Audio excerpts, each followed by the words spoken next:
وَلَقَدْ كُنْتُمْ تَمَنَّوْنَ الْمَوْتَ مِنْ قَبْلِ أَنْ تَلْقَوْهُ فَقَدْ رَأَيْتُمُوهُ وَأَنْتُمْ تَنْظُرُونَ۔ وَلَقَدْ كُنْتُمْ تَمَنَّوْنَ الْمَوْتَ، اور تحقیق تم تمنا کرتے تھے موت کی، من قبل پہلے سے،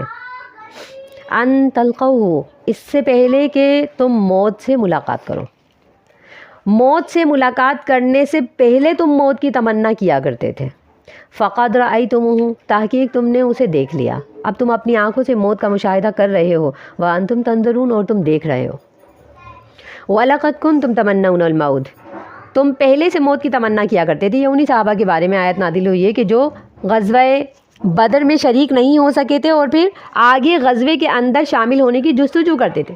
جب انہیں شہید مسلمان صحابہ کرام کے قصے سنائے جاتے ہیں اور ان کے بارے میں معلومات دی جاتی ہیں کہ یہ شہید ہوئے ہیں اور اللہ کے مقرب بن گئے ہیں، اور اس طریقے سے یہ جنت کے اندر پھرتے